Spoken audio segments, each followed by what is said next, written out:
The Runcam 4K arrived today, and I put it on its place on the pan and tilt. So that will be the high definition for a flight, and the little Runcam Phoenix 2 Josh Bardwell edition below it will be for the video, FPV video.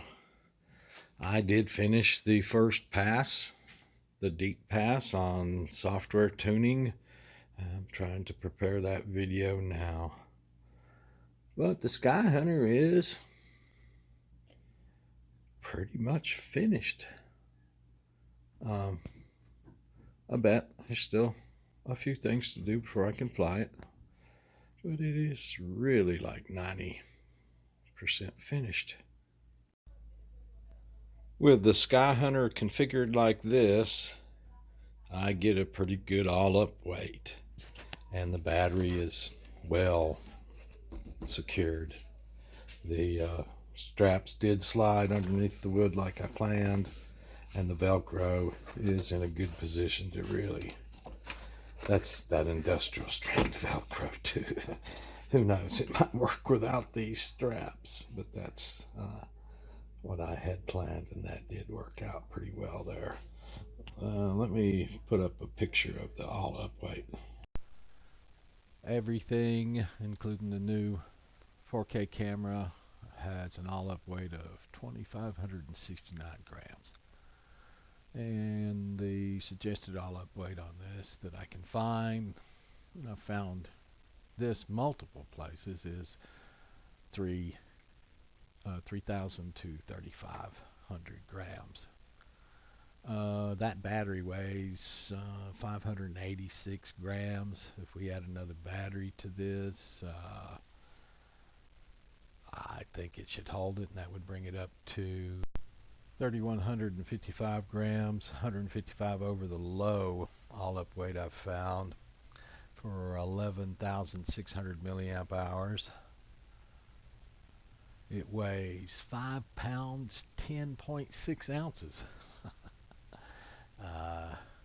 I understand that more than grams, but I'm getting pretty good, hey, if it tells me 3,000 to 3,500 grams, I can do that one easily. Let's look at how it looks with the second battery in it. Can probably put them in there either side by side, upright like this, or flat, either one. I don't think that is going to make as much difference as being 155 grams over the 3,000 gram bottom suggested all-up weight. And these are just what I've found so far. I'm going to still keep digging on what people have used for an all-up weight. Then I have another different set of batteries. I've got two sets of batteries. The ones I've been weighing in the platform are these Zippy 5,800 milliamp hour batteries. There are 4S and 40C discharge. I forget what they are. Burst. I don't care about burst. These were more bought for the flame wheel, where I got 8 motors pulling on them. And to be flown in pairs with the flame wheel too.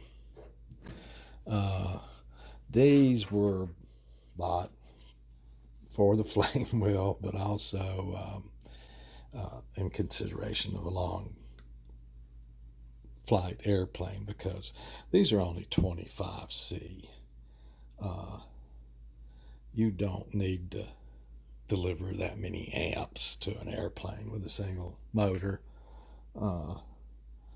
whereas something multi-rotor 40, 60 or above is better. The thing is these batteries, they're both 4S, 40C, 25C. This battery only weighs exactly 10 grams less than this battery. These are pretty good batteries. This one weighs 563 grams. This one weighs 573 grams. So if you were looking back at that all up weight and you substitute these batteries, you're only getting back 10 grams. So it's not a lot of difference in weight. But you're moving up to 12,400 milliamp hours, which would only be what, 800 milliamp hours for 20 grams less. I'm not too sure. I don't think it'll need the high discharge of these. This may just be a better way. It'll be 20 grams lighter. There's another 20 grams. I just saved my whole pan servo between this and, where did I save 50 grams the other day? The enclosure on the 1.2. Anyway, I think both of these are going to be sufficient.